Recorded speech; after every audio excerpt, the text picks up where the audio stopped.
Maybe the most abstract, important thing to know about me to situate myself in this report back is that I am the granddaughter of the Maya Mam people who have been split by the border of the state of Mexico and the state of Guatemala. And that I am the daughter of undocumented migrants from Guatemala here on occupied Chumash and Tomba land. And due to an endless number of regrettable historical events, I have US citizenship. And so this has allowed me to travel to Palestine and Chiapas and back. And so, let's see.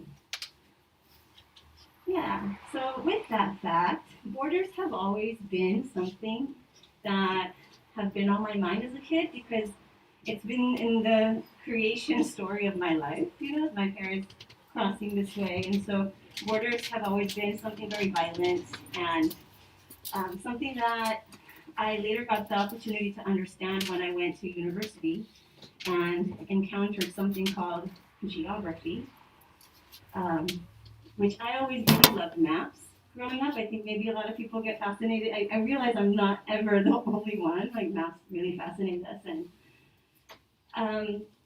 I went to Cal State Northridge here in the Valley, and I studied business admin in the 90s with a specialization in information systems as the internet was becoming more mainstream in the 90s. And I wanted to be able to get a job because that's why, most of us who go to the Cal States treat us like workers. So, and the UCs treat students like thinkers. There's a split that exists in how knowledge is understood in this society. And we'll talk more about that.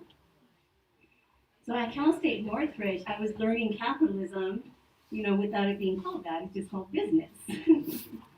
And in the 90s, the solution for everything in our business classes was globalization. You just go export the work out somewhere to China. It's like this was when it was all really starting to explode in the 90s, this idea of globalization.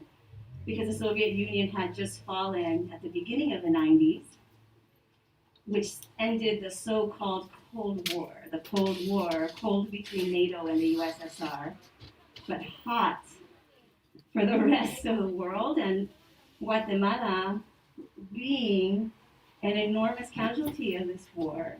The Maya genocide took place during this so-called Cold War between the state of Guatemala and the Maya people, the ongoing genocide of 500 years on these lands. And also the CIA had overthrown the democratically elected president of president's administration of Guatemala in the 50s. It was the second regime the CIA had overthrown. The first one was Iran in 1953. So this is what was going on in the so-called Cold War. There's nothing cold about it, depending on where your perspective is, right? So we have this book called World War IV. It's a compilation we just put together of the Zapatistas' theorizations of war. They've been theorizing that we're already in the Fourth World War, and that's something that is really important to talk about right now, as folks keep saying, is World War III about to start? We already did World War III. With the fall of the Soviet Union, that battle had been NATO versus the USSR. The first world was NATO. That was the world of free market capitalism. And then the second world, the USSR, which had the state communist model. And then,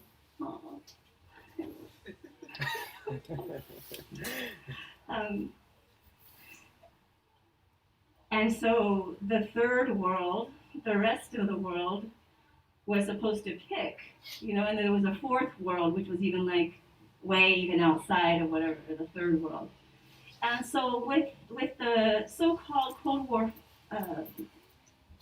which is the Third World War, coming to an end in the 90s when the Soviet Union fell, since then we've had this entire celebration of capitalism since the 90s. And immediately, we start getting all of these wars, like the Gulf War of 1990-91, that never seemed to end, even under the Clinton administration later. And then with 9/11, things really became exposed that now we're in a war where the enemy can be anywhere. And there was, like, after 9/11, there was this whole push from the US government that if you see something, say something. So, like, cultivating a whole society of snitches, right? And see, what do you mean see something? Without saying what that seeing was. Like, it was already activating the pre-existing codes of this country, very white supremacist codes. Activate. Also, something really important at that time, as someone who did not grow up white, very brown, in this white supremacist society, I saw something fascinating on 9/11, and that is in the popular imagination, our Arab relatives and Muslim Arab relatives come down like to the below. Like, immediately everybody was seen as an enemy. It didn't matter, even if they weren't Muslim, if they looked Muslim, then they were an enemy, right? And so that was the feeling with 9/11, was that the enemy can be anywhere, sleeper cell, neighbor in the suburbs kind of thing. There was even TV shows about this. And so this was going on around me, and I had always been really political in my family, and maybe it's related because I was the only one that had citizenship because I was the only one born here. And politics, injustice really concerned me because of how I would see myself and my family be treated. And because I felt empowered to do something, maybe that's why I was into politics. And I was really I was kind of I was raised by my family and raised by television. So I was raised into Americana through television, right? Lessons, right? Like, that's how you learn the codes, because your parents don't know, your grandma sure don't know, like, what this cliche term means. Like, you learn all the cliches and those codes. Anyway, I did. I'm just seeing so many nods in this room.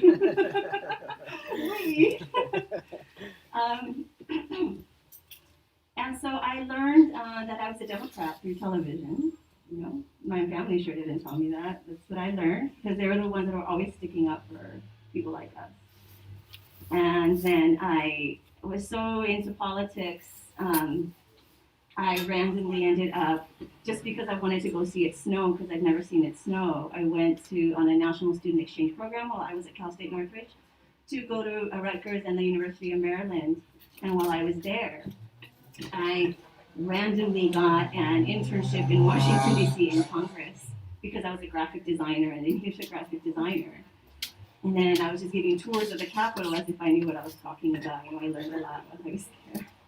But it's something that I kind of realized about that space is that in Washington, D.C., there was a couple of heartbreaks that took place. And it was 2001, January. George W. Bush had just been inaugurated, and it was shocking that there was no resistance to his inauguration because he had just stolen the election. And so I'm in Congress as this is happening, and I'm thinking the Democrats are going to put up a fight, and they're completely normalizing it. And not only that, then I find out that they're roommates, the Republicans and the Democrats, and that they're lovers, and that some of them are married, and that they don't really seem to have existential questions that they are talking about. It's more like a sporting event, it felt like. They just like different teams. And they go home, and then it would just be like their own regular life. And so it was a heartbreak for me. I remember when I was there, I first heard the name Bernie Sanders. It was in the context of him always being made fun of. Oh, and the independent socialist from Vermont, Bernie Sanders. Like, that would always be his prefix. Like, that was a joke. Because back in the day, like, if you were a socialist, you were a joke. Like, you don't even bring up, capitalism was so normalized growing up. And so, yeah, that's a heartbreak. Seeing that just wasn't going to be the space, and not knowing what to do after that. And then 9/11 happens right away. 9 months later, 9/11 happens.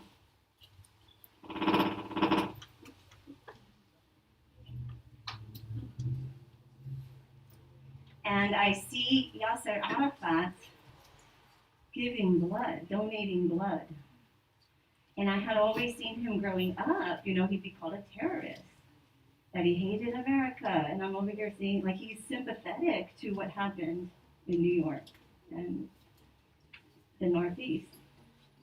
And so I started to ask these questions, started to try to study, but I didn't know anybody that I trusted. Like, I didn't know any Muslims, I didn't know any Palestinians. My boss were Zionists, sadly, and they were just not being helped. I ended up quitting my job. We were in Chicago at a furniture trade show in the World Trade Center in Chicago when the 9/11 happened in New York. And so the whole thing shut down. And everybody there was just, all the vendors were just watching the news. And I really had all of these questions and no mentorship. And so, I discovered Wikipedia. Which, by the way, when it first came out, it was this huge fight because Encyclopedia Britannica was pissed because they lost a lot of money and they're trying to delegitimize Wikipedia. But then there was a whole research study done that showed that Wikipedia and Encyclopedia Britannica have the exact same amount of errors. So then, Wikipedia, I started to read about the creation of the State of Israel because with 9/11. That had been one of the reasons cited for what OBL had done. And I was like, what's going on over there? Because and I had always just de facto supported Israel just because I had no idea who the Palestinians were. I had never heard.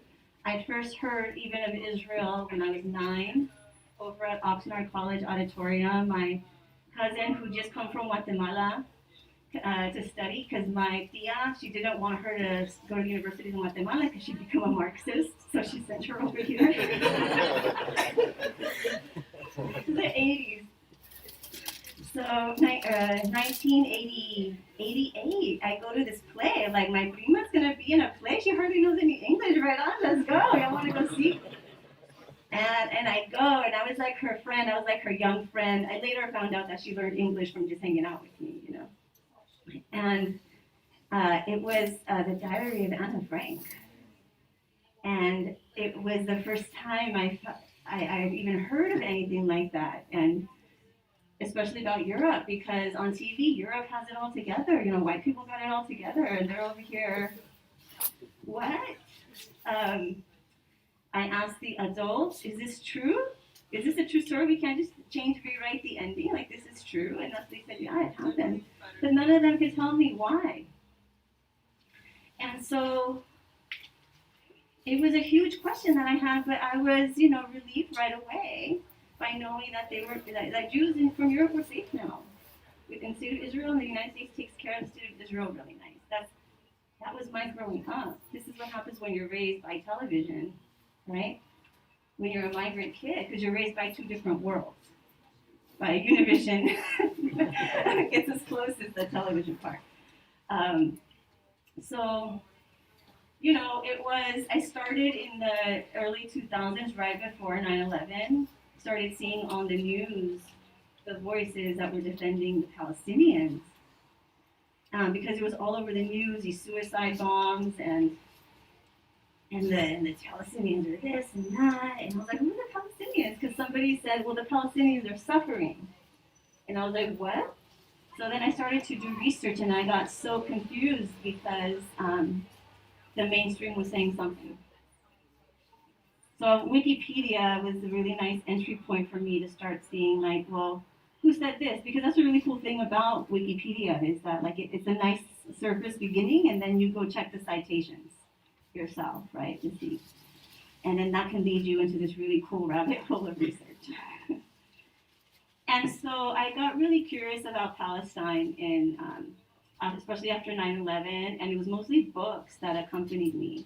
And I was just still very confused until around 2005.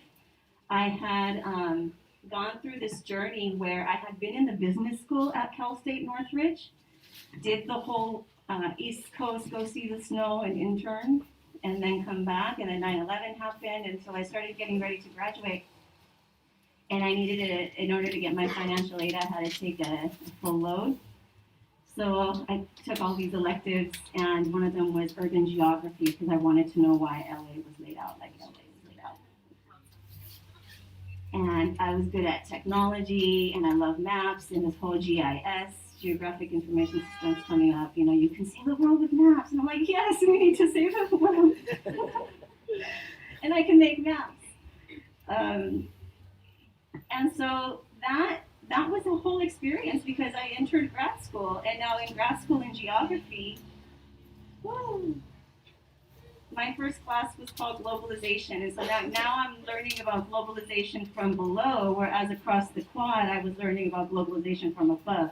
The solution for making money is you just export everything out to China. So that was the discourse in the 90s. And now in geography, we have this book called Empire in our hands, and I had never read anything that thick, and I didn't know what they were talking about, but I saw the name Marx. I'm like, oh my God, is this legal? You can talk about Marx? For real? No, I didn't know. Because I grew up with like the Cold War, like they're, you know, the communists and that. But they were like totally normalizing it, and I just found that a lot of the book, the little bit that I could understand, was like really blowing my mind. There's a term for it now that I use called conceptual curanderismo, so, you know, conceptual healing that I learned from the conceptual curanderas in Mexico, who are, you know, together with the compas Zapatistas we'll talk about. Because that's exactly where I learned about the Zapatistas, was in these globalization classes in geography. And it's not that geography is this really amazing discipline, it's that Marxists, feminists, and anarchists have done a lot of really amazing work in the discipline, and even though there aren't very many, they get cited all over with other disciplines, and so then they become a force, because that's the way academia works, is how many people cite you. And so then whether you like them or not, if you're in geography, in human geography, you have to know that the Marxist geographers exist. You have to know that the anarchists and the feminist geographers exist, whether you like it or not. And so, if you're a curious person, right, maybe that'll open up some paths. And that's what happened with me. I started to see the EZLN in all of this globalization protests, anti-FTAA protests. I'm like, what's going on? There's protests. Like, it was really a whole shift from being like, how are we going to run capitalism in the business school over to then geography, like the world's on fire because of capitalism, you know? And so then you start seeing Free Palestine and EZLN together, or that's what I started to see. And I'm like, what? Like, we gotta free Palestine. Like, oh, let me learn more. And I just became so curious about both the EZLN and Palestine because of all of this movement taking place, and this is the early 2000s. And this is when there was a lot of consciousness of how these supranational institutions like the IMF, the International Monetary Fund, the World Bank, like how they indebt countries of the former third world, right, into completely restructuring themselves so that they no longer spend on anything on healthcare and education, so no social spending. It's more about creating a situation where your country protects private property, has infrastructure to move goods and extractivism, extracted mining or water, can build infrastructure, and basically that's making it a welcome business climate for capital. And who are in the way? Lots of native people, especially here on this continent. Many of us are still around, fighting, protecting the land. And those are people who are in the way, and this is what the EZLN says. With the Fourth World War, it's a war of capital versus anything that gets in the way, which ends up at the logical conclusion being life. And if we see now, 30 years after they first started talking about it, we're in a situation of extinction. It's no longer being talked about in whispers underground, like it's more mainstream that we are in the sixth planetary extinction. And these performative conferences like the COPs that just, the one that just happened in the Gulf and previously, that those are conferences of the greatest polluters who then make global decisions about how we're going to stop this. So what's happening right now is we're seeing like a resurgence of a lot of this consciousness of how the fuck is the world working now? Because we're told it's supposed to be working this way, and we're seeing that so much of it is a lie, and not only is it a lie, we're being gaslit into not believing our own eyes, So that was early 2000s. That's how a lot of people were understanding. There was a film that came out, a documentary I really recommend. It's free to stream online. It's called The Fourth World War.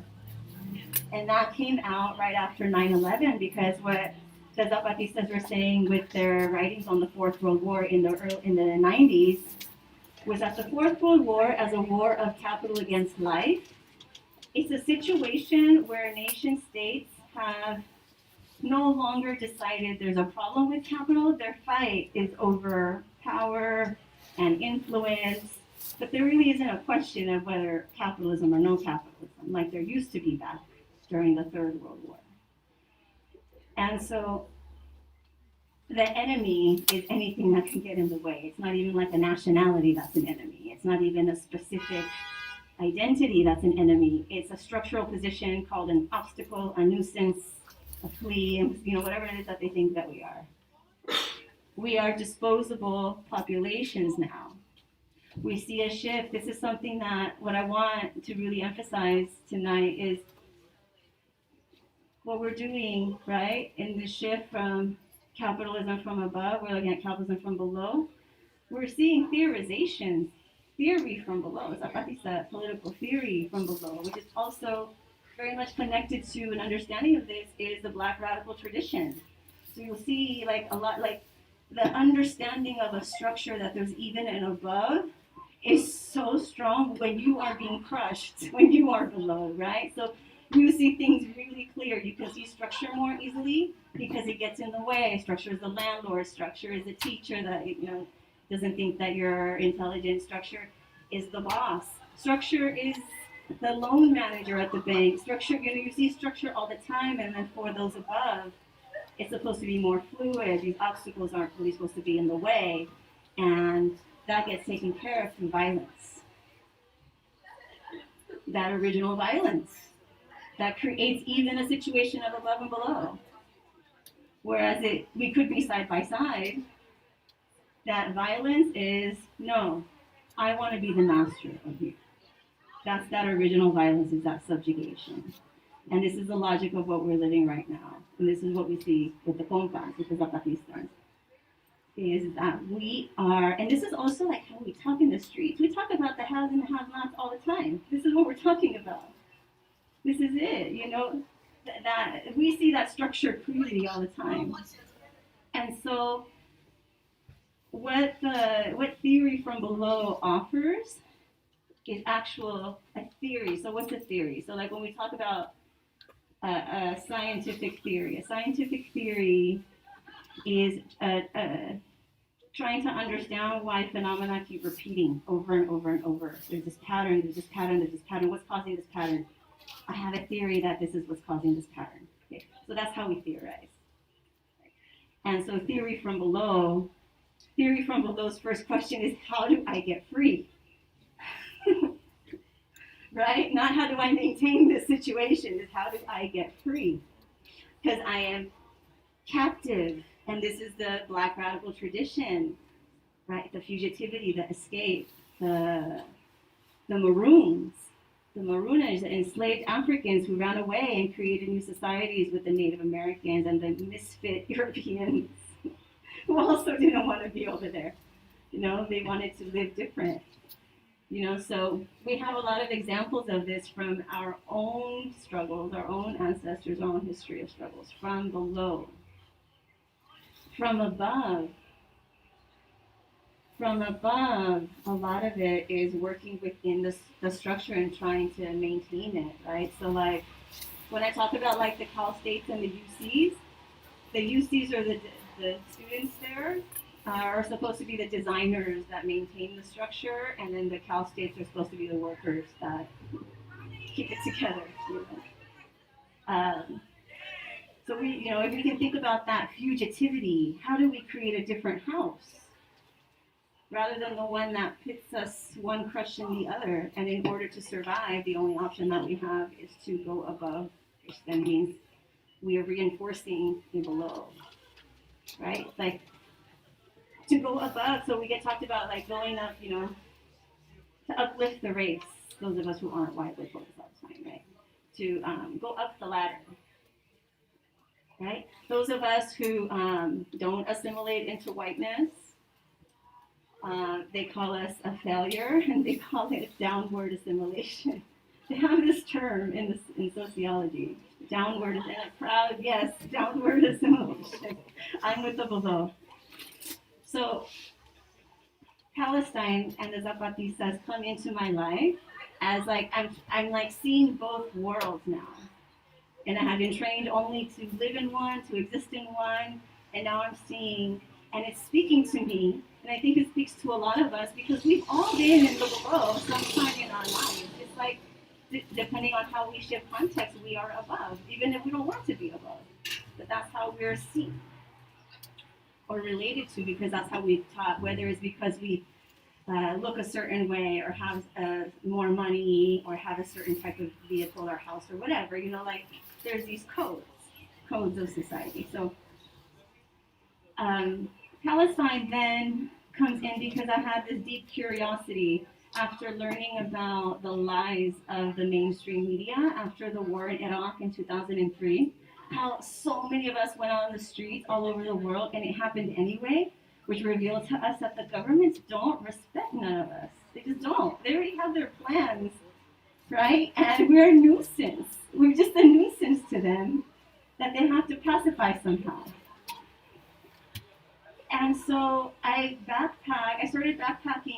I ended up loving geography so much at Cal State Northridge. I wanted to do a PhD, so then I was going to do the PhD about the Mexico-Guatemala border because I had studied the U.S.-Mexico border. Now I want to learn more about the other border.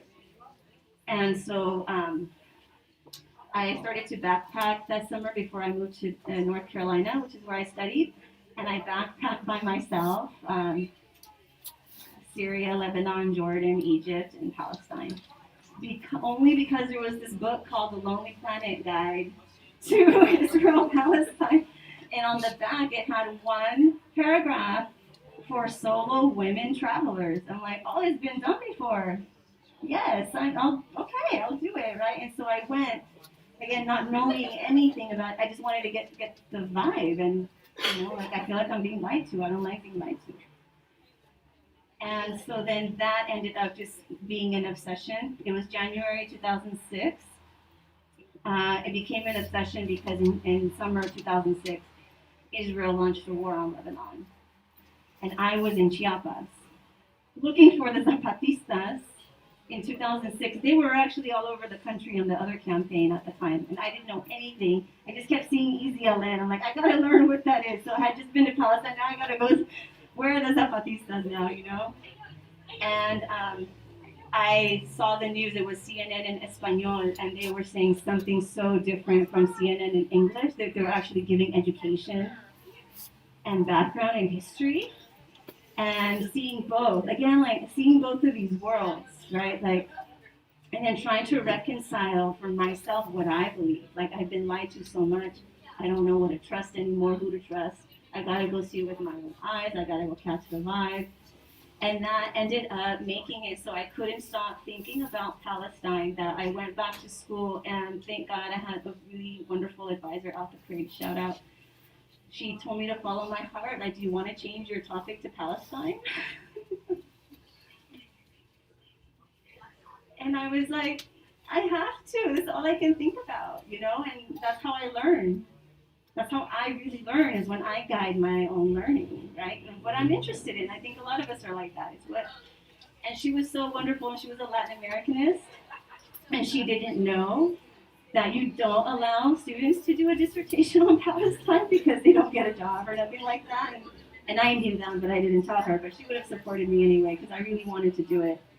Because I really wanted to see what was going on. I had come across a blog written by Leila Haddad, who ended up later becoming a friend. She was trying to cross Rafah crossing with her son, and she kept a blog of these devastating stories of, people waiting just for Israel and Egypt to decide when they're going to open up the border randomly at their whim. And I was going to do my dissertation on Rafah crossing, and my university told me that if I ever set foot in Gaza, I will never get my degree.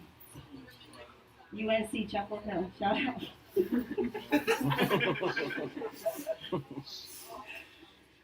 And they're following the federal government guidelines in terms of level of travel advisory. But the West Bank they had just knocked down the West Bank a level because they're trying to do economic reforms and stuff. And so I ended up moving to Bethlehem and doing research in the archives in Jerusalem on maps, because my whole question was, how did Palestine get these borders that we're all just like, oh, we love Palestine, we love this map, I got it on my necklace, but can we talk about these borders too, because, I just from our history, we know borders are not natural, so how did we start, and then hearing stories about how Lebanon and Syria, those borders cut families, we don't hear that enough. There used to be so much travel, and now those borders they have really destroyed so much of the social fabric of, just like how they have here, and the ecology, and of course, so much more. And so I was curious about, if we start politics if our starting point for politics is borders, we're going to miss out a lot of other possibilities that we could have, because borders are new. How are societies living? This whole modern nation state system that I also started to question, because people were saying that Palestinians weren't even around because they didn't have a nation state. What the fuck? Who believes that? Just because you don't have a nation state, you're not anybody, right? But that's the violence of nation states. There's 200 of them, and over 7,000 nations still in existence that everyone has to fit in. And so languages are destroyed.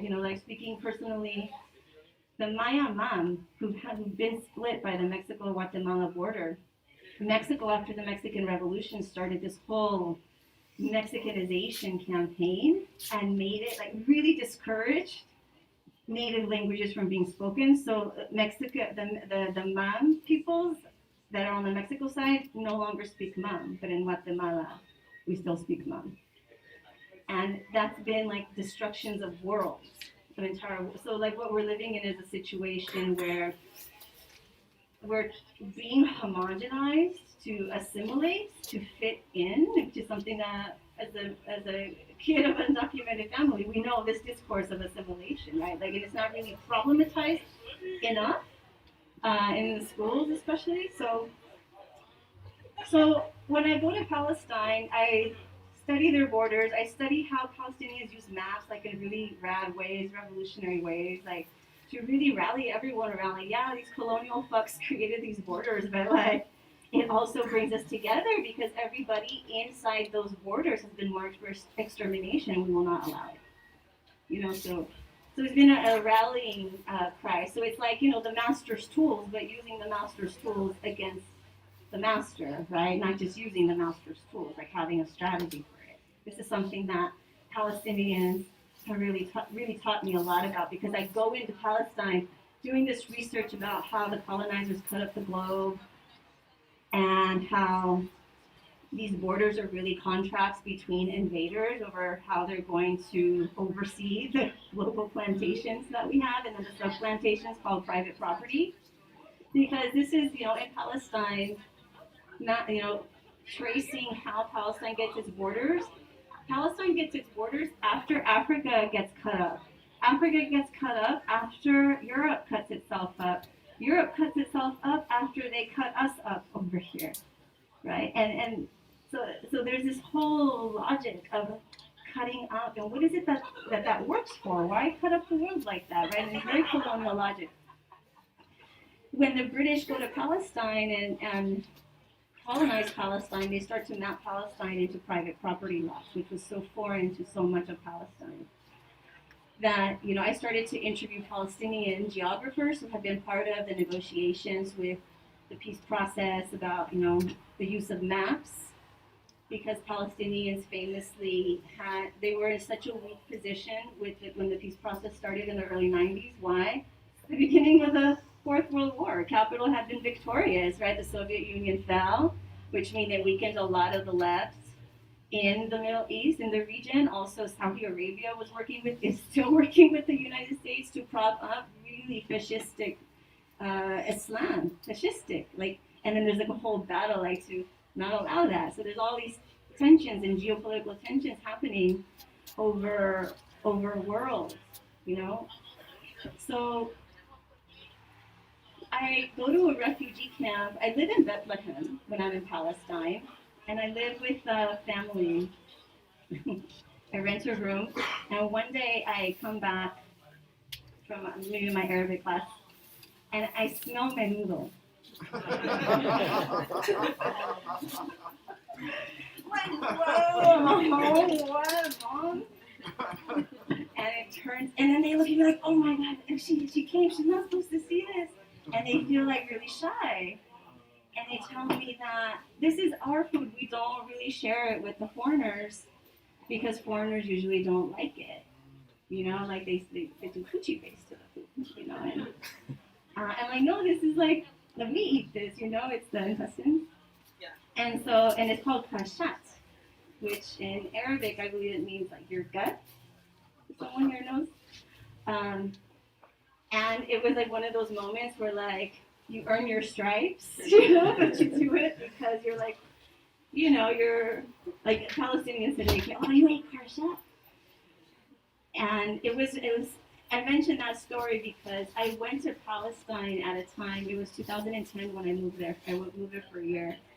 It was a time when there weren't a lot of non-white foreigners there, and most of the white foreigners come and approach the situation like how they approach our situations. Either arrogantly telling us what we're doing wrong, or feeling so guilty that they will be our servant. No, it's still the above and the below. Let's not do that, right? And so when I went to Palestine, I didn't want to do that either. So the Palestinians that I really connected with were some Palestinians who were really suspicious of me at first, which I really appreciated. Because that meant they didn't like me just for my U.S. passport, which happens a lot when you're a foreigner in other places. And so I hung out a lot in the refugee camps. And immediately they asked me to map the camp. And I was like, no, maps have ruined everything, because I was over here colonize Ukraine, maps. And they're like, no, you don't understand. The Israelis come, and whenever they arrest us, raid our house, they show us to basically flex on their GPS that they know exactly where we live. They have the name of our family on the building where we live. And so we don't have any maps. And so then we ended up mapping together with the youth. And that map ended up helping the camp a year later or so with its water issues, so that it could have urban gardens on the roofs. And I was like, wow, that's how you know, you need to listen to the below, right? And it was so nice because it taught me using a map as a tactic, as a tool, which I think is something that it's a huge question we have right now with international law, and it's something I became very sensitive to with counter mapping. So it was a Palestinian, Edward Said, rest in power, rise in power, who coined this term, as far as we know, called a counter map. The colonizers mapped, and that's a tool of conquest, but if we have a counter map and a strategy, not just the map, and also the strategy, then, it's also a tool for resistance. And so that I learned the difference accompanying the Zapatistas and the Palestinians on strategy and tactics. I also went back to Che Guevara guerrilla warfare, and you laid it out in 2 paragraphs, the difference, right?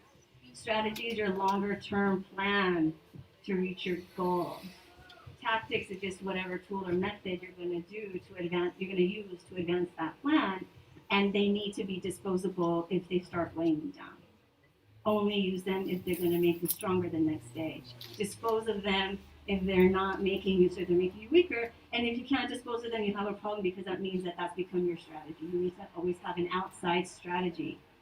And like with the Zapatistas, their outside strategy is autonomy, building their own clinics, their own schools, growing their food, like the autonomous from the circuits of capital, because being in the circuits of capital makes us dependent on capital, so that even if we're anti-capital, we don't even know how to live without capital. Like, how are we going to actually take it down? Which I think can also help us understand why some people don't really want to, because understanding that dependency, maybe lack of imagination, or maybe this is just what they desire. So there is so much to say, and I've already been talking for 40 minutes. Is there something in particular? I don't know how to narrow it down, so I wonder if maybe we can just pause and Kiki, just check in. one sec. Could we stack up the chairs and get them out of the way so some of the folks outside can kind of squeeze in? Yeah, we'll take a Yeah, break. we want to bring in more people, Yeah. so... Sorry to interrupt. That's So the chairs are completely stackable, so we could all just help each other stack them, and then we're going to let in some more people from outside. Yeah, there's about 30 people outside. But we're going to open it up to discussion. You can ask for anything, so we want to make it so that everybody can come in. Thank you, guys. I could take that chair, the white one. Could you grab it? The foldable chair, you can pass it over to us.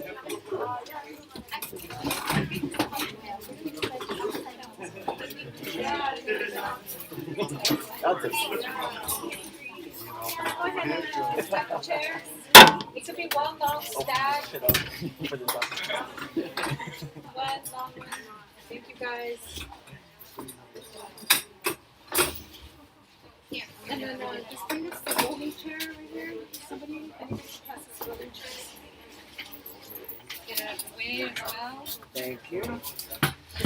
I'll get it. Yeah. Oh, shit. I didn't know you were going to do that. Just give it right here.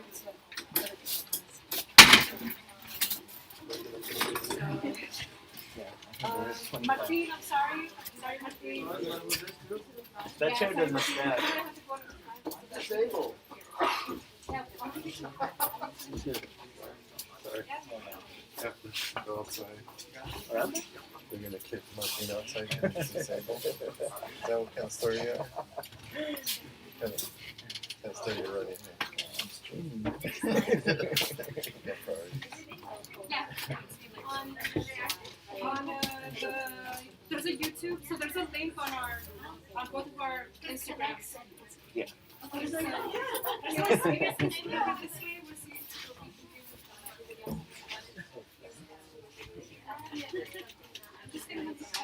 Yeah.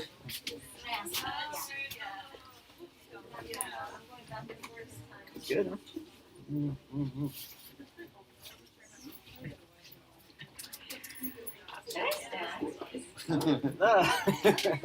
You have a high chair?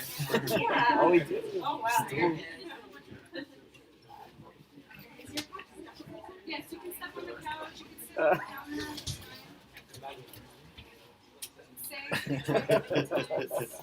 I told you. Oh. Hey, excuse me. Right here? Could you, the camera? My report back to open it up for any questions or thoughts that y'all might have. I don't know if some maybe want to sit on the front row ones. I don't know if y'all want to sit on the front. Yeah. Oh, sure. Thank you. Well, thank you so much for everything you've taken us through and history and research. I recently came across some research about Middle East migration to Central America, and specifically looking at El Salvador and a really large Palestinian community that's there now and thriving. And I'm half Salvadorian, half Mexican, and so when I came across this research and learning that that community is still there and thriving, I wondered so much about them. I even saw like a Calle Jerusalem, and there's statues, and I think that there's also communities still in Honduras and Guatemala too.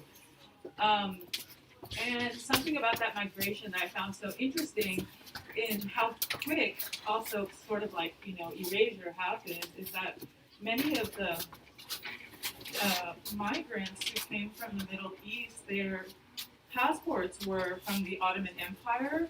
And so because of racism and colorism, the darker skinned Arab that was migrating to El Salvador, the colonizers at the time was kind of like, oh, the Turks, the problem with the Turks. And kind of also this sort of racial, discrimination against, that they were Arab.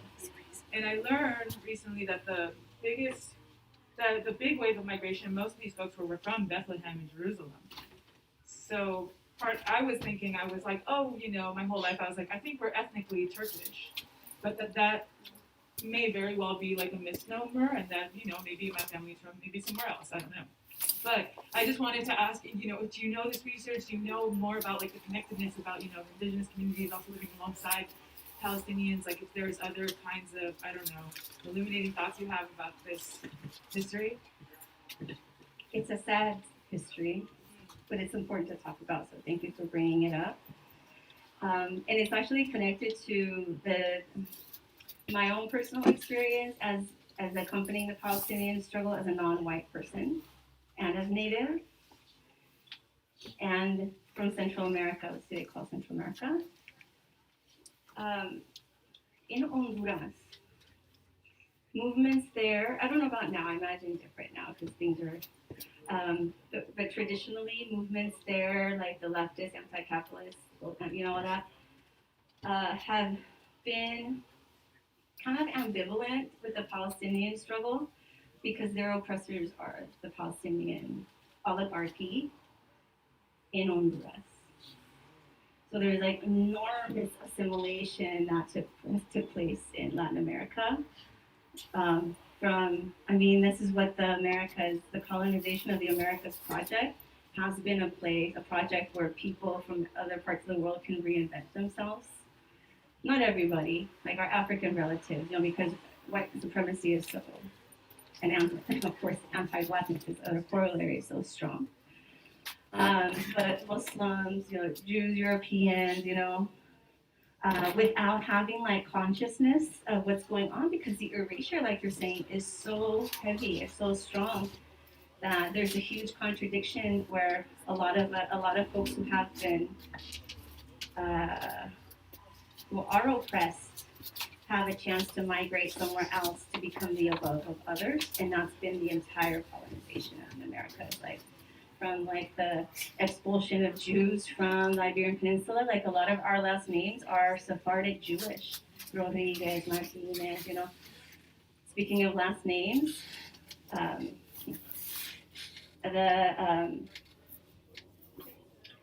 in 1992, the 500 commemoration of 1492 in Chiapas, there was a banda of native people who took down a statue, because there were like statues coming down. There's a colonizer of Chiapas, his name is Diego Mazariegos. In my family, there's a Mazariegos. Like, we all have these contradictions, and there's a lot of focus on identity, which is really important, but not enough focus on structure and how context shifts those identities in structure. So that's what the Zapatistas in theory from below and the Black radical tradition are so good at having us like, don't ever forget the structure as you're also understanding how identity functions within it, and how identities are manipulated and managed into the divide and conquer, right? So accompanying the Palestinian movement for a lot of us, non-white folks, and have Black compas who've accompanied the Palestinian movement, and we have a lot of love for the struggle, but then we're also all very flawed people that are trying to figure this out, and in a context of divide and conquer, we make a lot of mistakes, but we need to talk about the contradictions to try to figure them out rather than evade them. So thank you for bringing up that question. It's the same it's similar in Chile. Chile has the largest Palestinian diaspora population, and there's a lot of contradictions there with the Mapuche struggle, with the native struggle. but this is not at all to paint it all as just either this or that, because there's obviously Palestinians in Chile who struggle with the Mapuche. Like actually, there are. It's just that the tendency. So like if we think more about like where are the intensity strong, and how can we intensify ones and detensify others, rather than just thinking of it as binary. It's either this or that, and we're like, fuck. You know. Any other thoughts or comments, questions? This is really rich. Hi, yeah, it's my great honor to finally meet you in person. I've read some of your papers and I've really admired your research. Yeah, I'm also like in spatial sciences, so I kind of wonder. Actually, I often think about the geography of LA, like how it, the kind of suburban geography, how everything's compartmentalized and so spread out. Like it kind of gives like a, it gives like some loneliness, like an atomization of the families, at least in some parts of LA. And also like I read an article like attributing the spread to the urban sprawl to the low turnout to protest for say Palestine. So I sort of wonder. So you're a geographer. I wonder like how are the cities and towns and villages and so on organized, like spatially organized in Palestine and in Chiapas to better facilitate the horizontal the kind of horizontal organization of society. Great question. I love this question so much. Yeah, how can we learn right from the below? How do we actually organize, which means like designing a new world? Like, how do we learn from the wisdom of our ancestors, of our grandparents, of our parents, and from ourselves and our own experiences? In Palestine, I know best the West Bank because I live there, and the organization. It depends, and I wish that I would know more about how farmers have organized land, but the little seed that I got, I hope that others can do a lot more with it. When I was doing, this research about the borders, and that's when, a Palestinian geographer told me, it used to be just that true, like, what, that we could talk about it, like, why, now we have this whole central administration is the mediator for where the border is, where before you could just talk to your neighbor. And so it depends.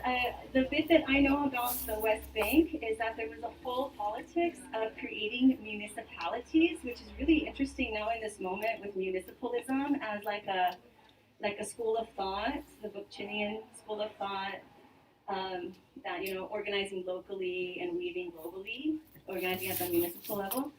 This is a really interesting geography to think about because it means different things in different contexts. So in Palestine, the creation of the municipalities is very violent. It destroys the communal fabric of like the councils that make decisions, the majlis, But it's there as the Palestinian leadership in the West Bank is trying to create a state which has to make things really abstract in order to administer from above.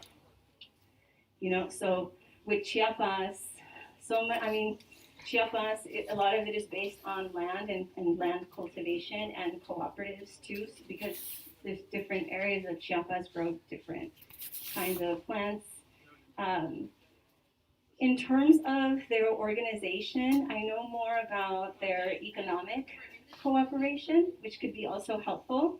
And how do we design like a solidarity economy, we call it, or a cooperative economy? And because Chiapas is so diverse in what can grow, like some parts grow more coffee, others grow more maize, everybody grows maize, others grow more beans, or others do like livestock. And so then they've traditionally organized so that they can have that in warehouses, and then they can distribute themselves to other places. Their coffee warehouse last year, 2 years ago, got burned down by the paramilitaries. Things are really hot in Chiapas right now, and it's, You know, we get asked a lot, like, why do we think so much about Palestine? Why do we talk about there's so many things happening in the world? And I think a lot about Mahmoud Darwish, a Palestinian poet, who talks about how Palestinians have it's kind of like the blessing and the curse of that the colonizer is the one that the whole world wants to, or gets a lot of attention. So their oppressor gets a lot of attention. It's not really the Palestinians that are getting the attention, but it's their resistance that is forcing the attention, as we know. But Chiapas, you know, and I go to Palestine and I talk about the Zapatistas a lot, and I give a class on this declaration in the Haitian refugee camp with youth and it was incredible because I learned there a technique that I now bring here. So I was a professor after I got my PhD just for a couple of years, and then I decided to come and do organizing. And while I was teaching, one summer I went back to Palestine and had a 6-week class on the Zapatistas reading the Sixth Declaration. And I didn't want to give any homework because people don't do homework. Here, people don't do homework. You know, reading that's like their third or fourth language, English. You know, like, let's read it together. So we projected it on the wall and we would read it aloud and we'd pause and then we talk about it. And it was really beautiful because they're like, how come we don't know about this history? And it feels like it's here. And the Zapatistas themselves have said, like, Gaza next to us, right here next to us, which is another thing about their Fourth World War thesis, is that the geography of struggle, it's not the nation state, it's not nationalities, it's those being crushed no matter where they are. It's being crushed in that context can shift. Even Europe has a below. I just learned that. I kind of joke around. The Zapatistas went to Europe in 2021, and I went, and I had, Europe's never my, it's not my choice. I go to Palestine, I'd rather go to Cuba, I'd rather go there's so many more interesting places in the world. Because when I tried going to Europe, it looked like the postcards, Paris looks exactly like every photo of Paris has been taken already, and I've seen, so why did I even come, And, I like traveling where I get to meet people and learn about everyday life.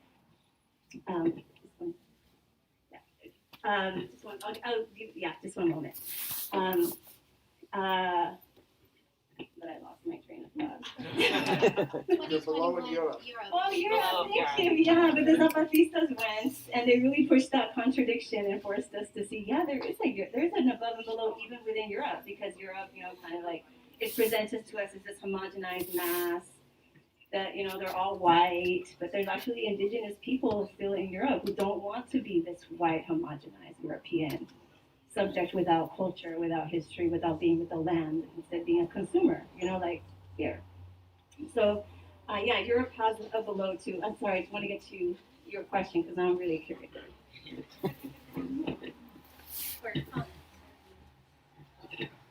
Hi.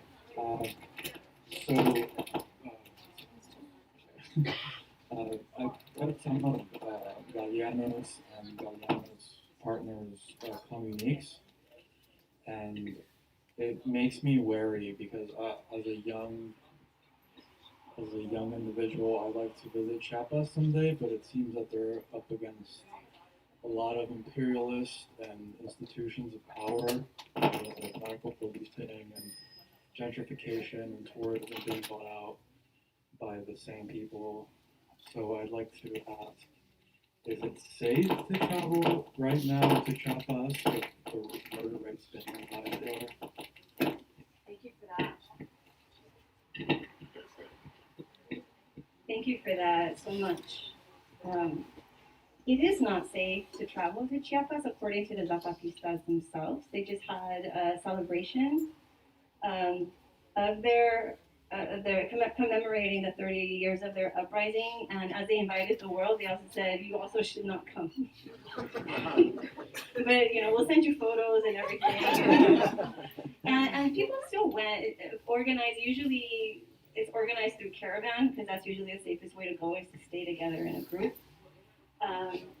So it's not safe to go, but people still figure out a way to go.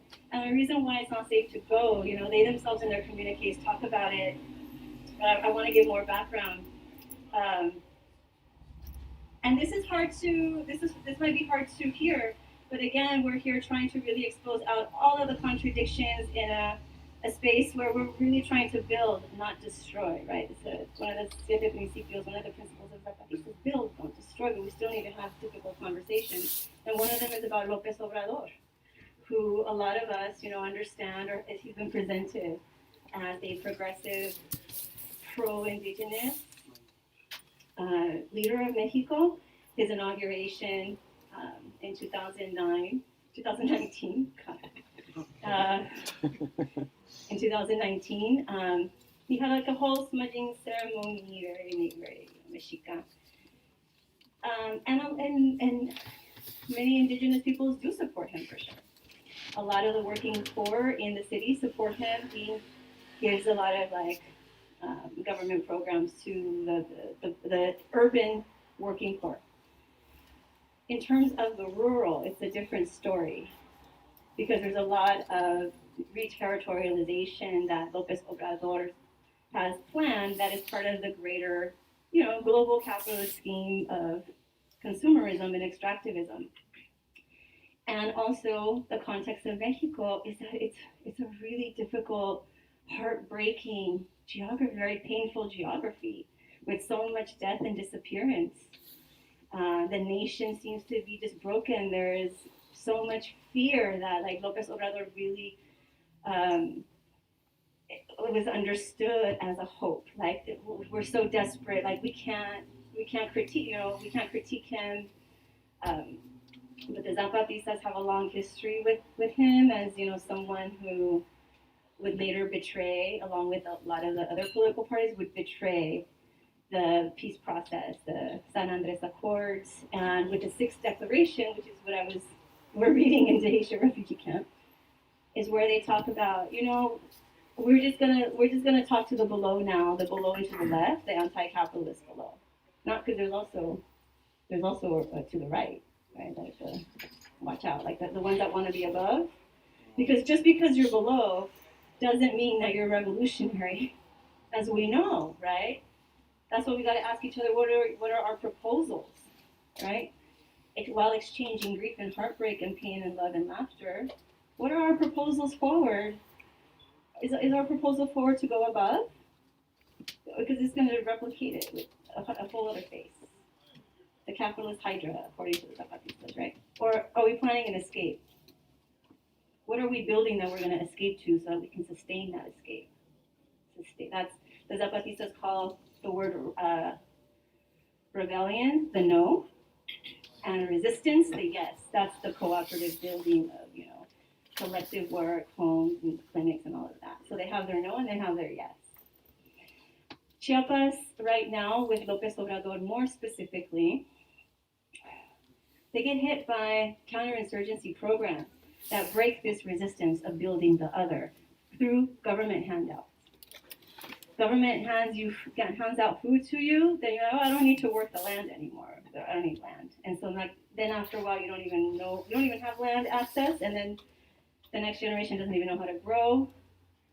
And so then there's the dependency into capitalism, right? That makes it so hard then to get out of it. And we have to admit that. We need to admit that we are dependent on it, especially those of us who live in the city. Because it's criminal where our water comes from, for real. We here also, we got to go down deep in history too. We are on stolen land. The first settler, let me tell you about, you learn about the entire logic of colonialism with this one story about LA, about what became LA. In the late 1700s, the Spanish came to settle. And the way that they settled is they had their soldiers, their killers, take land and become cattle ranchers so that they could take large swaths of land with the cattle, right? And they were given out, this land was then mapped into ranchos, right? The first one being down where the port is, the very important port with Palos Verdes, right? And then from there, private property lots get cut up. This is a situation that we're in now, where land is privatized. And there's so many of us don't even have a shelter that we can live in. It's, you know, like this is capitalism, right? This is here right now. When the native Tonga people were corralled into this concentration camp called the San Gabriel Mission, euphemistically, right? They were planning a rebellion. You may have seen Toi Purina in the mural. She's a healer, native healer of the Tonga people. She's all over LA. LA from below. LA's got a below. It's not just no LA from above. This is a below, right? So Toi Purina, famously, she was going to be part of a rebellion that was being plotted, you know, by the enslaved in the concentration camp. And one of the soldiers, his name was Jose Maria Pico, he had already learned their language, but they didn't know. And so he was overhearing the entire plot and sabotaged it. And for his duty, his work to the empire changed his classification from African to Spanish. So he became white. Right? This is the story of settlers here, right? And so we need to go that deep in history if we're really trying to get to the root, and we need to, you know, do it in a way that is about building and not destroying, because it can be a really scary place, because then we find out how complicit our lifestyles are. And I think a lot of us are feeling too, like, and what does that mean for my relationships, my friendships, my family? Like, there's been so many splits right now, I think, that we've experienced. And, you know, for me, it's, that happened 15 years ago, like, where, like, my whole world just, like, I genuinely feel like I died. I died and had to become somebody else. Like, it was that kind of decision. And it was harder back then. There wasn't a lot of resources, a lot of support. The internet felt really small. We used to blog. This was before social media, like right when the smartphone was coming out, you know. We were blogging, and the comment section was a dumpster fire all the time. Like, you know, like, it was always like, do we leave the comments? Do we not leave the comments? And now, like, there's a block button. Like, fuck the comments, you know. Now seeing so many people learning about Palestine especially, and what that rabbit hole that's leading everybody, now what, the Congo too, Sudan, like here, everywhere, do it. Go all the way is my suggestion, just from my own personal experience, because it's medicine on the other side, not that outside, right? That's why I do this work, because I need that medicine, because I am part of both of these worlds, like all of us are. Like, so, you know, how do we figure out the, you know, having 2 feet, 1 foot in and 1 foot out? And this is this question of strategy and tactics. How do we know that we are just using the master's tools as a tool, and the tool's not using us, right? Like, is it strengthening this other world we're building, right? Can we, you know, pull resources from that way? Can we do some harm reduction? Can we do some subversion?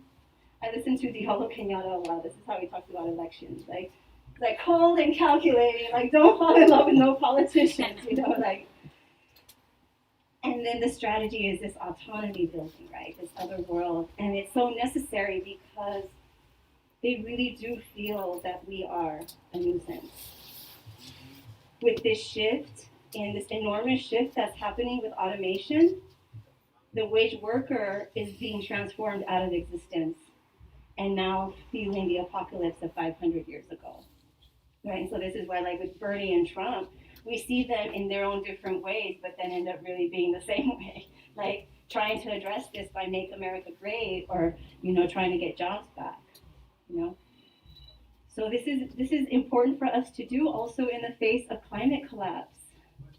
Right? Like, I have tried as a geographer, right? Like, nerding out on math, like, trying to figure out where can we move to, right? And nobody knows. Like, the only thing anyone knows is that everything is now completely uncertain. That's the only certainty we have. So then, where is our power, right? It's with each other. We got to keep each other close. And weave webs, right? Because what if we need to migrate? What if, you know, maybe we can be little islands of refuge for each other by getting to know each other from below, building these webs, right? And we learn that precisely like from learning from our other worlds about how do we treat land as a relative for those of us so inculcated in the school system that has us treated like an object, right? And that's something for us now. So as I'm seeing people learning about Palestine and having their heart broken, it's a good heartbreak. It's a good, necessary heartbreak to have. There's a lot more of us now than there was back when I was doing it. When I was doing it, I didn't know anybody. I came out as an anti-Zionist very publicly at UNC's the school newspaper. I had a column. They just gave me a column. I'm like, oh, I'm going to write about how I dated this Jewish guy. It turns out he's a Zionist. So like, and everybody read it because people love the cheese man, you know. And it went viral before that was, and then Fox News wanted to like ensure, I'm like, how am I staying, away from them? But then that's when I met all these beautiful Palestinians who raised me over the internet and asked me to blog with them. And I was just talking to a compa about how, when they first told me about all of these things, like, they're so shocking. And now I'm seeing them, but I'm seeing myself. I'm seeing so many more of us who are truth seekers. And I think that might be the thing that joins us, is that we're truth seekers, because a lesson that I've had to keep learning over and over is that a lot of people want to be lied to, because it's hard. It can be hard. And we need to understand, even if we don't agree, right? We got to understand. And that's a very Zapatista method, like the deep listening. After we're in the process of translating this book called Learning to Listen by Carlos Lenkersdorf, who learned Tocolaba, the Maya language that the Zapatistas speak. That's where Mandar Obedeciendo comes from. To lead by obeying comes from the Tocolabal people. And, he talks about deep listening. And it's not so much about hearing the words, but like listening to the heart, to the emotion where those words are coming from, right? And so like having those kinds of practices, it's really about how are we going to treat each other different, where we respect each other. The question really is, how are we going to share this world together in this context that we're in this planetary emergency that none of our ancestors have ever had to confront, not even once, right? And how are we going to make everything they think is a loss into a win? How are we going to turn everything into a win, right? And this is by being in community together. It's by like really talking. I'm so happy for this moment to be able to encounter and to find more of us.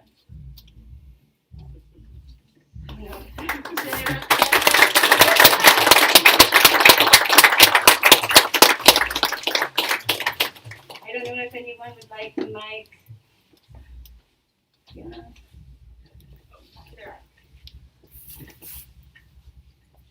I just have a question.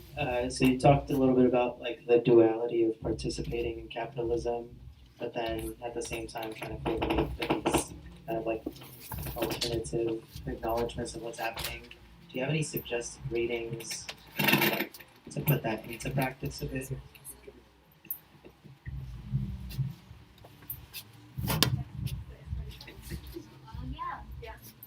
Yeah, probably the Escuelita textbooks, the little school books.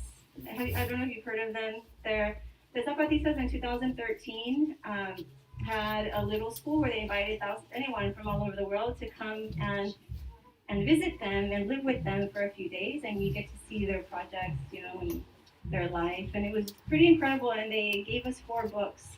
2 of them are about the autonomous government and how it works. Another one is about women's participation, and another one is about resistance, and the resistance one's about their co-ops. The government one, the Zapatistas just went through a restructuring. So the government one, if it talks about the juntas de buen gobierno, the good government councils, or the municipalities, the municipalities in resistance, those are no longer exist.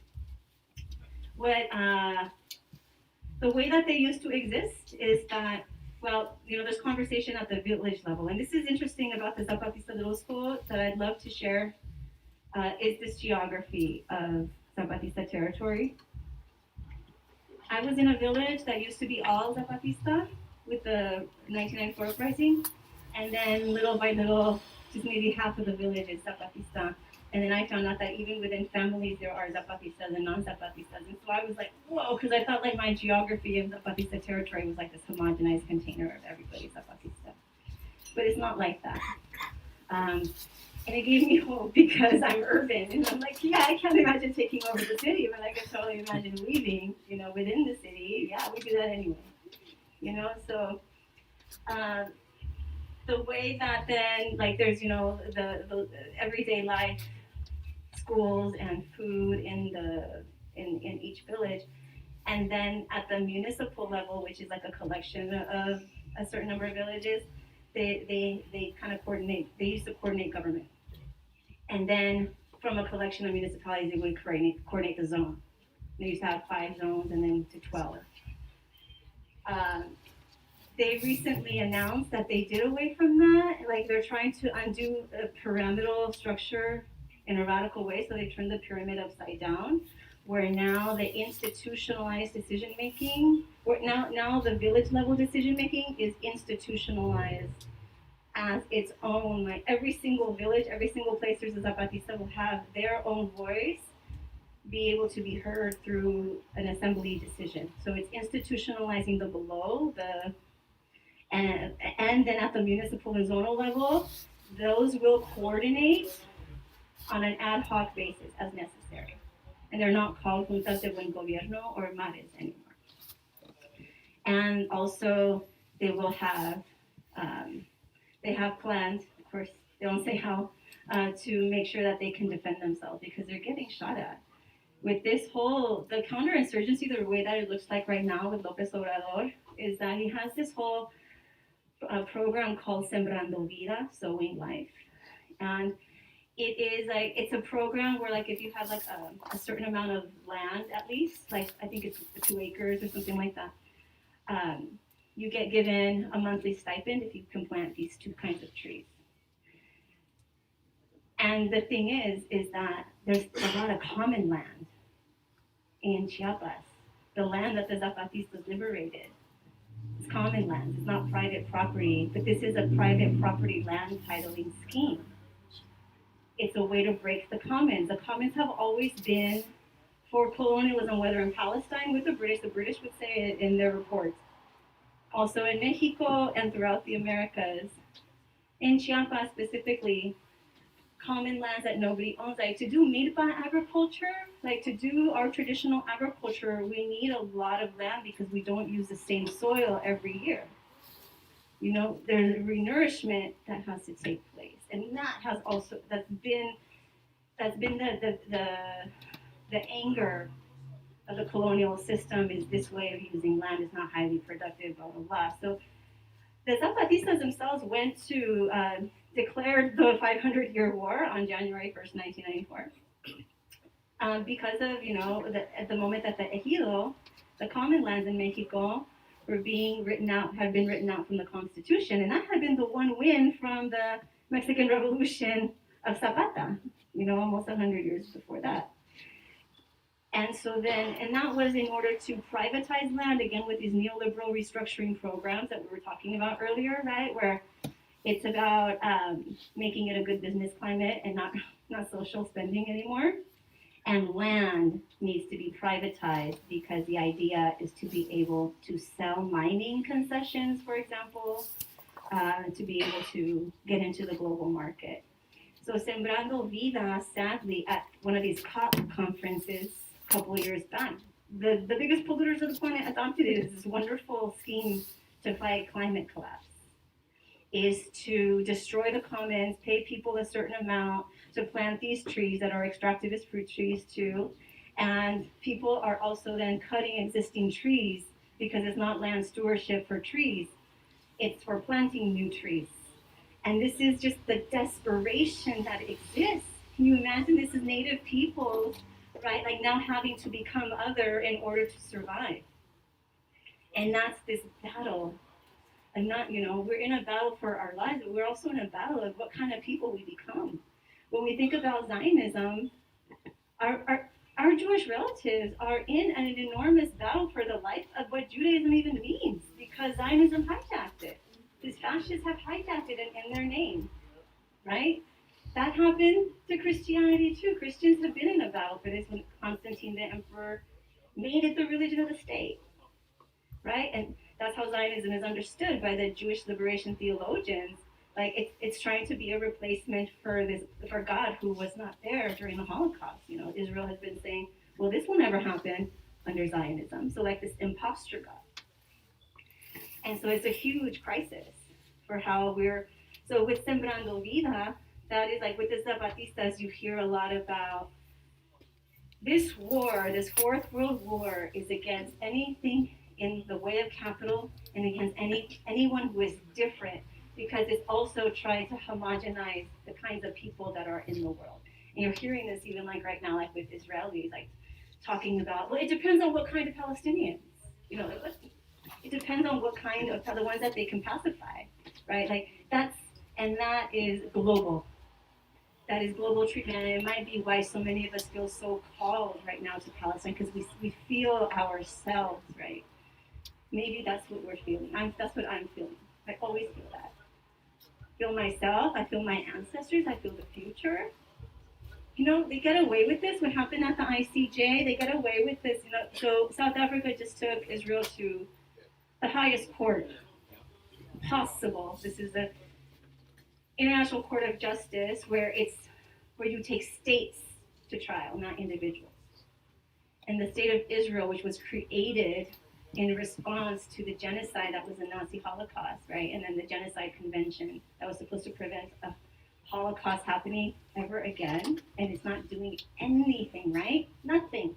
And this has been the conundrum Palestinians have been in since the beginning, with this problem of the United Nations having cut up the land anyway. Like they're the ones that cut up the land and created the Zionist project, the criminal Zionist project. And so Palestinians have been in this conundrum where they have to figure out, like, how do we even use international law? It's the problem. But we still need to use international law. In 2013, I was asked by a Palestinian magazine, Badil, means the alternative, to write about, because I would talk about this. You know, the Zapatistas, when they use international law, they use it tactically. And then they ask, can you write about this? Because we want to learn. And it's a piece called Law as Tactic. And it talks about what we've been talking about here, like how do we understand how power is circulating is one of the big themes of that paper. Because when there's an above and a below configuration like we have right now, we give our rights to the supposed sovereign, to the politicians, to the representatives, and then we expect them to actually like enforce them. And then they don't enforce them because there's one thing to have a law and another thing to have enforcement, which tells us something about how laws are enforced through force, right? A lot of the time, violent force, if it's colonialism, it can be people's force too. Like law itself doesn't have to be inherently good or bad. Like the Zapatistas have their laws, the women's revolutionary law, as a necessary reminder. And you know, it'd be great if that law wasn't necessary, but it's necessary, so it acts as a reminder, so it's helpful in that way. So the international law itself is on trial right now. It's not Israel. It's the whole system that's on trial right now. And something to look out for is how are we going to make this a win no matter what happens? Because if they vote, if the judges go in support of Israel, that means that they can do whatever they want. They don't even have to need a mask anymore. Are we ready for that? Are we ready to withstand when they don't even need a mask? And then we need to figure out, what does it mean that they think that they don't even need a mask anymore? How do we organize against that, right? Because it seems to be going like that more and more and more. Mask off. We also, hopefully, the court will rule for South Africa, just that case is even there, and that Palestinians were able to get documented on the fucking record, on Empire's record. 84 pages, like, you know, their palabra, their word that hadn't been heard over these last several months because of the criminal mainstream corporate media. It's on record now, and it can't be erased. And there's so many beautiful things about what just happened. And at the same time, we can't lose sight of the contradiction that South Africa supports genociders in Africa, right? So, you know, we need to hold that all together. We need to hold the truth together and then try to figure out what that means, right? the Zapatistas talk about the night watch syndrome. The night watch syndrome. So they sentinels. A sentinel is someone who like watches to see like if the enemy, what the enemy is doing, right, and reports back. The night watch syndrome of the sentinel syndrome comes when you've been in that position for a really long time and you just start seeing the same thing looping. And even though there's a change, like your brain doesn't want it, your heart doesn't want to change. So like you like really want to see the same thing. And they have that problem themselves, they say, and the way that they help ward it off is by doing shifts. So we need many sentinels. And we need sentinels to talk to each other and see, is that what you saw? Did you see that? I saw that, right? And that's the thing, is we need to keep looking for change and reporting that back, even if that change is so devastating and heartbreaking. In one of the recent communiques in this book, the writer formerly known as Subcomandante Marcos, now Captain Marcos, writes about his method. Like he's like the ultimate pessimist. Like that's his job, is to be the most pessimist. Like there is no solution, nothing. But his method is that if there's two things that contradict it, then you won't need a third. Then he might be able to be convinced for some optimism, right? But the need to also be pessimistic, not to be lost in this hope, because we get sold hope all of the time, right? But also not being purely pessimistic, because then why are we even still around, right? Why aren't we fighting? Yeah. So just to then return to this book really fast. So this is a book we put together of the Zapatistas' writings on the Fourth World War. And it's available totally for free download on Paliacate Press, from the press. It's also, their communiques are all available on their own website. We have their website on the front page. We also made it so that it's bilingual. It's side by side, so Spanish on one side and English on the other. So you don't get mad at the translators. It's hard to be a translator, y'all. Please send us love letters when you find an error. It'll be collective translation. And also because it can help for like language acquisition. Like it helps me to learn more advanced Spanish. Because I didn't realize I have good Spanish, y'all. I didn't know there was more than one Spanish. We got the below Spanish, I guess. There's the above. Yeah, so I was, you're able to learn whichever language, and we want to be able to send a lot to our incarcerated compas. We really appreciate it. And it has 7 loose pieces of the jigsaw puzzle, the World Global Jigsaw Puzzle, from 1997, which talks about how neoliberalism pretends it's uniting, but it's really fragmenting the world into these pieces that don't fit. One of them is like migration, it's going in circles. Another one is how organized crime is now part of the state. We see that in Mexico a lot, And of course, the pockets of resistance. There's always resistance in theory from below, because again, the starting point is how do we escape? How do we get out of here? How do we get free? Then there's another called What Are the Characteristics of the Fourth World War? And then a really important letter in 2011 between Sub Marcos and Luis Villoro, who's a philosopher who we later all found out was a Zapatista too after he died. He's one of the most famous philosophers in trying to get at all of these contradictions on the left in Mexico. And the letter talks about ethics. What happens if we put ethics into war, right? Then we would need to fight a war. We would need to be soldiers fighting a war where the whole end goal is that we don't have to be soldiers no more, that there is no need for armies anymore. Like that is the ethical position, rather than keeping the above and the below, the above and the below. Like how do we annihilate the situation that even makes us be in this position? Can we just live? Can we just be? So it's really important, I think, to think about in this question of ethics, as we're seeing, we need to really think about armed resistance, like what we've been taught about it, what we ourselves think, the conditions that we're in, what context it works, where it might not work, because again, it's just a tool, it's just a tactic, it's not a philosophy. Like the whole point is to get free from this violence that creates this world. And then finally, after Notes on Wars, there's a declaration for life. A lot of the Zapatistas' discourse has been a lot about life rather than just humanity. It is humanity, but it's also the whole planet, it's life. And then there's a communique for Jose called Of Sowings and Reapings that they put out in 2009 and republished in 2023. And then the communique on method, the pessimistic method and the contradiction. So, yeah, and you can get that online. You can get a printed copy here on Bookshop. We did a little trick so that you can't get it on Amazon. Hopefully that trick. Any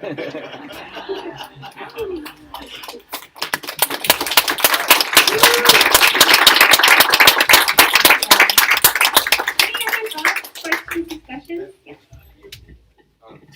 Is the you mentioned a book, or I don't know if it was a series of books called Escuelitas? Yeah. Is that available to read anywhere? Yeah. Yeah, if you just like do a search for Zapatista Middle School textbooks, you'll find them.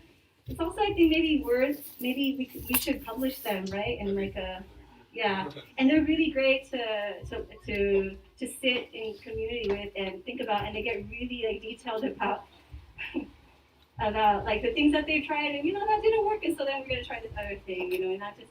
So like it shows you like, oh yeah, like they're not these like geniuses that already have all the answers. Like it really is caminando, preguntando, like asking questions as we walk. I feel like there isn't too much I feel like there isn't too much accounts of like, like modern or yeah, I would say like modern like anarchist or like community-based like situations like working out, or it's not often documented enough to where like we can feel comfortable and enough to where we could say like, hey, this is possible. This is like something that we can mirror.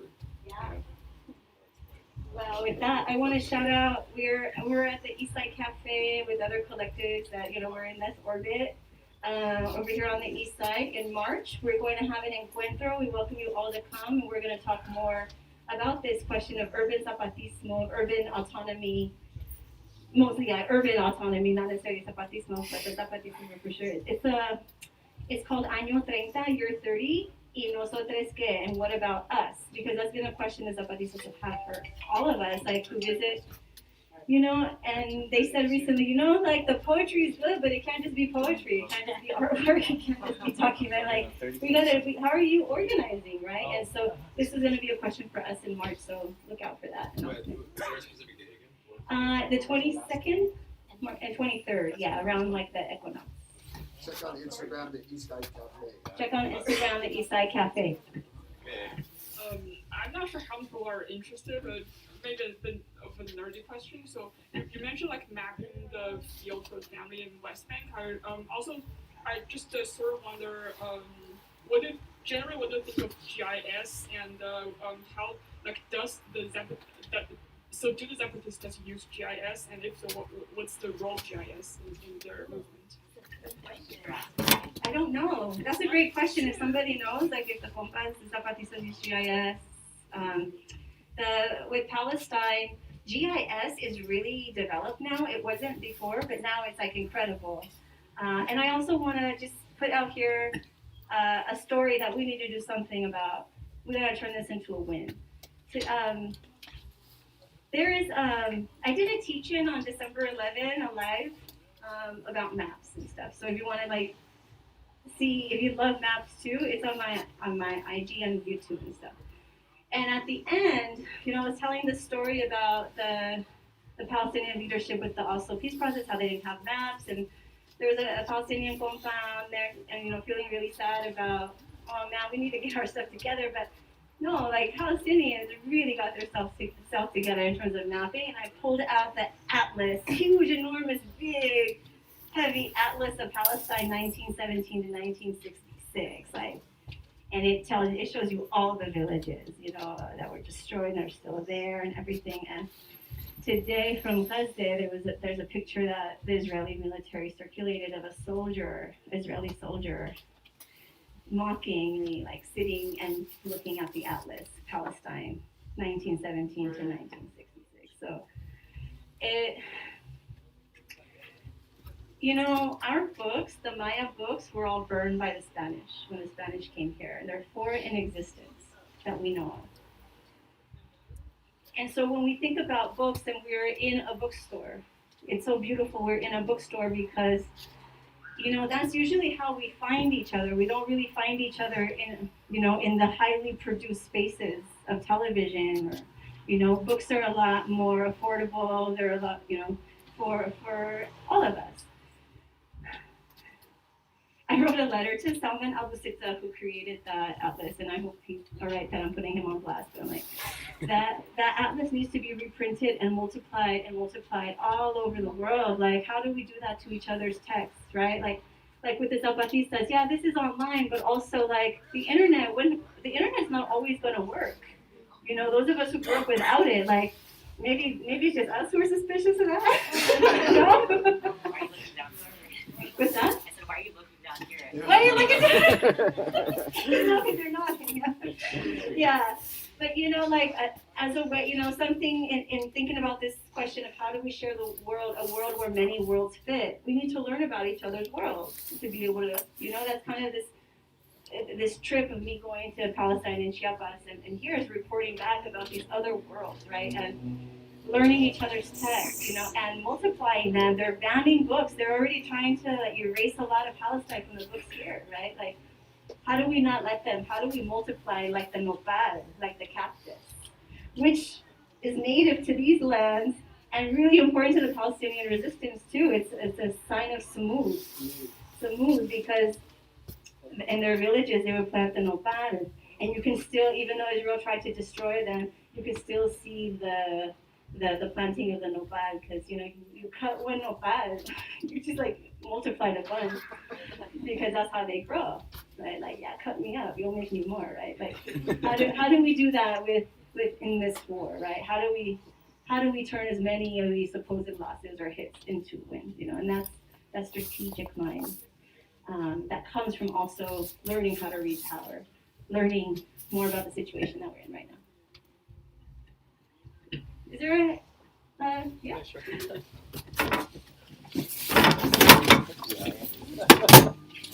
No, thank you so much. Super interesting. I totally agree with you that there are a lot of indigenous people that seem to support Lopez Obrador, and I saw a opinion a lot of I think 66% was his percent in Chiapas. And I'm wondering, what do you think was the kind of the difference? Why did a lot of indigenous people end up maybe supporting this more social democratic kind of model instead of the other model? I'm literally just trying to think, what were the historical processes there that made this outcome that, even though, of course, the Zapatistas themselves obviously have a different ideology than AMLO, but what made the population kind of maybe go more in the AMLO Morena direction? Just, my thoughts on it have, they take deeper history in that they're in Mexico. There's a major contradiction that the book Mexico Profundo talks about. Mexico Profundo, which is the title of the English translation also, talks about two Mexicos. The imaginary Mexico that's European facing. This is who you see on the telenovelas, the blonde, blue eye, right? In the ads. And the leadership, the politicians, And then the Mexico Profundo, which is the Native American Mexico that the Mexican state has tried to erase by making Mexican. A lot of us are native and we don't know it. We call ourselves Mexican or Guatemalan or whatever nationality. And with Mexico, with post-Mexican Revolution, as I was mentioning that the Mam pueblos in Mexico no longer speak Mam because of this Mexicanization, mestizaje campaign to just create the Mexican instead of this enormous diversity of people. And so that's a tension that's existed in Mexico, and not just Mexico. But, and it happens through everyday life, bullying. It happens in the media. It happens everywhere. Everywhere you look in the dominant imaginary Mexico, it's set up to tell you that you're, that the state doesn't like you if you're native. And so and we know that here. This whole assimilation question. Everywhere. There's codes, and so. That's an important background for that, and that there's been in it since the beginning a push on these lands to get rid of Native people. And getting rid of Native people extermination isn't just getting rid of us by killing our bodies, it's also by killing our spirit, our heart, our consciousness that we're even Native. And a lot of that happens by making us urban.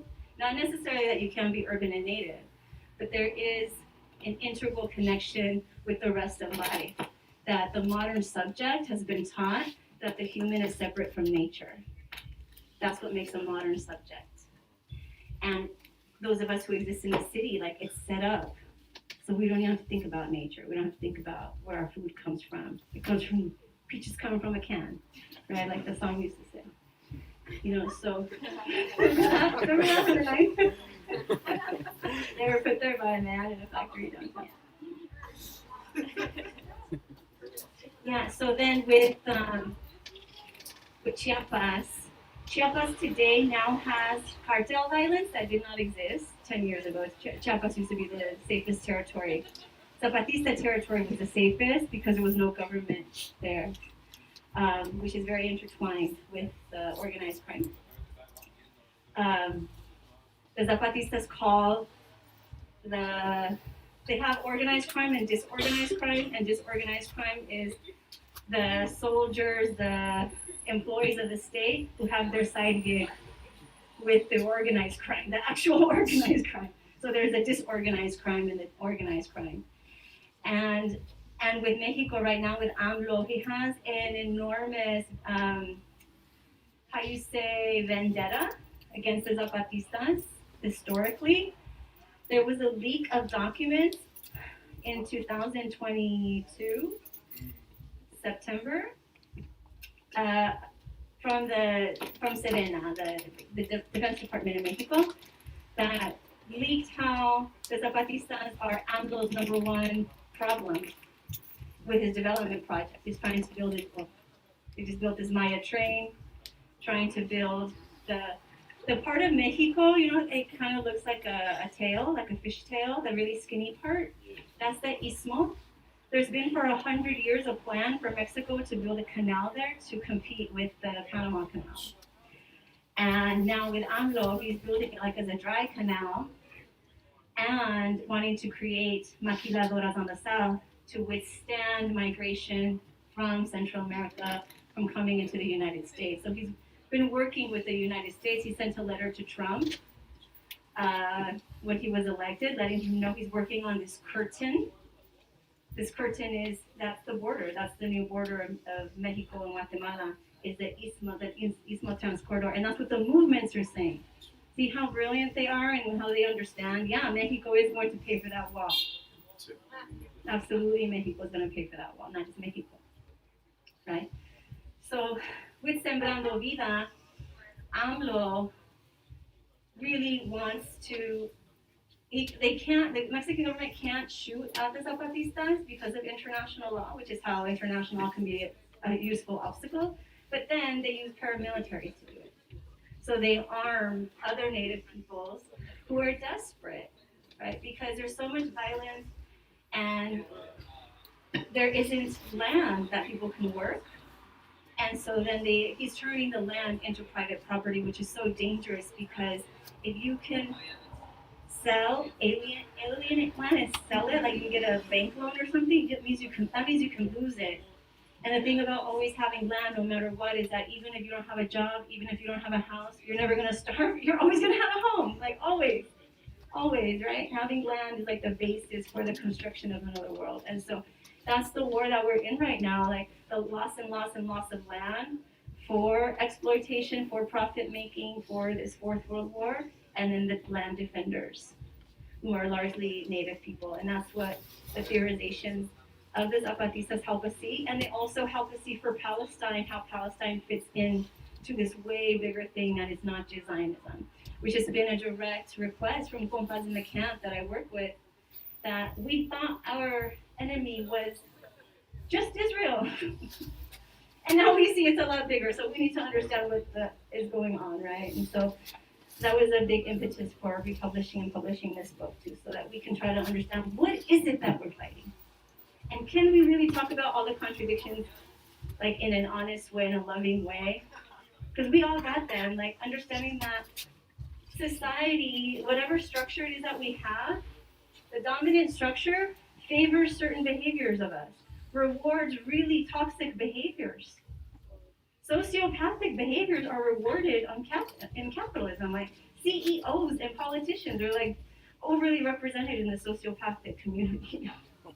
Like because if you don't have empathy, then you can make decisions that make money. Right? Those behaviors are rewarded. How do we create a society that rewards other behaviors? The kinds of behaviors that we want, that will make us into the people that we want to be. That is the terrain of struggle. The subject, who we are. What's that? Oh, the Guacamaya leaks. Oh yeah, the leaks. Thank you. The leaks showed that the Zapatistas are the number one enemy for AMLO and getting in the way, but it's not because they can convoke people on the ground in enormous numbers, but they can convoke the international community really fast. And that's really embarrassing for the state. And so that knowing that for us is really important. We need to help embarrass all these fucks, right? All of them.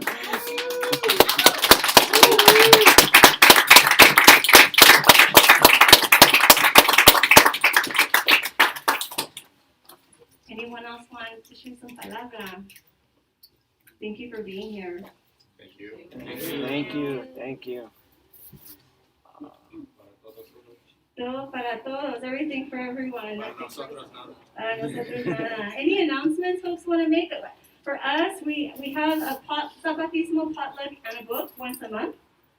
Next Friday, we're meeting down the street here in Boyle Heights at the Semillero. Family Farmer, we're at Casa de Mexicanos, and we're reading American Holocaust, which is a book that is really difficult to read by yourself.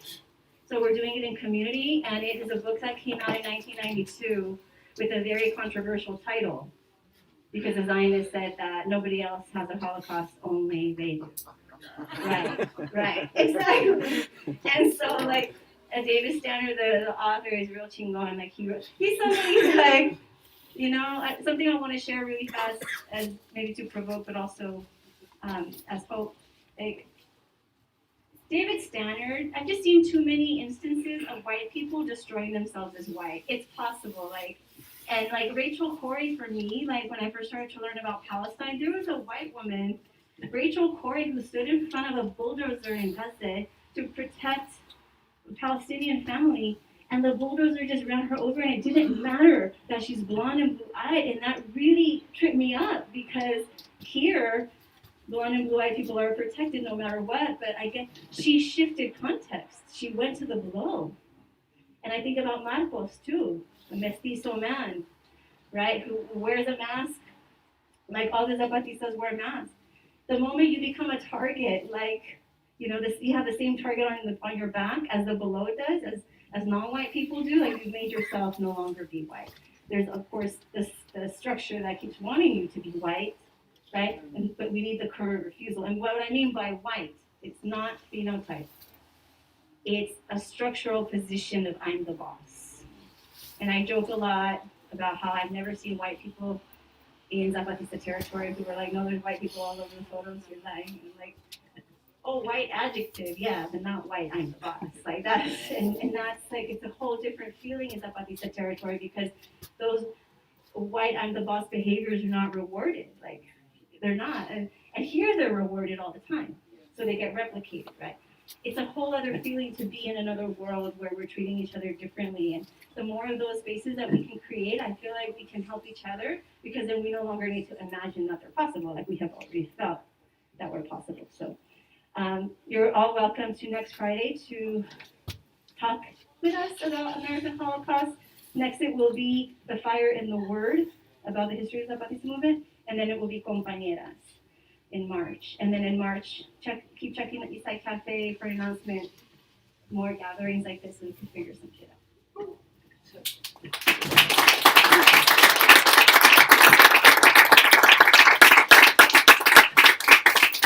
And 2 quick announcements. Thank you all for coming. Tomorrow at 1:30 with the Brown Bears of East LA, Frank's a Brown Bear there. We're reading The 100 Years' War on Palestine. So we're on chapter 4. It's a really big group and a really great discussion. You don't have to have read prior to join. So tomorrow 1:30 here. Also, if you ask the question, come see me and I'll give you a book, and then we can figure out how to give the rest of the books out. Oh yeah, let me go. Yeah. So we have some books to give out, and we wonder who among you all would like to take a book and then maybe share the palabra, share the word with someone else. If you can commit to that, please do.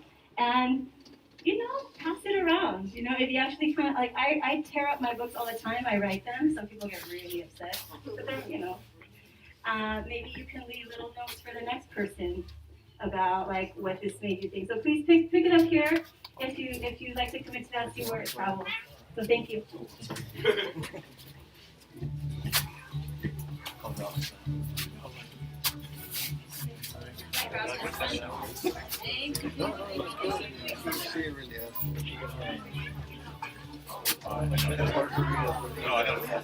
It's hard for me to believe that numbers just in general touch which leads us to certain.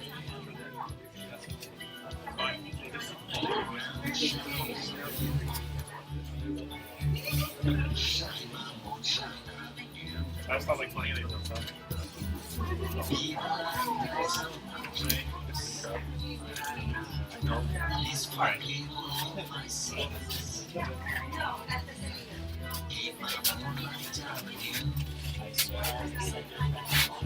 I will do it tonight.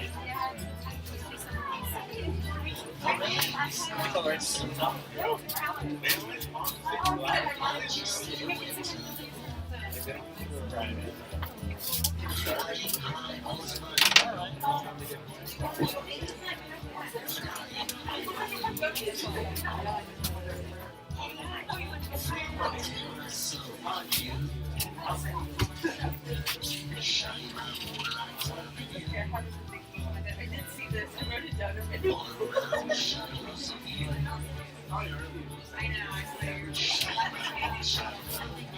Did you ask? Yeah. I was like, I'm gonna get another recap.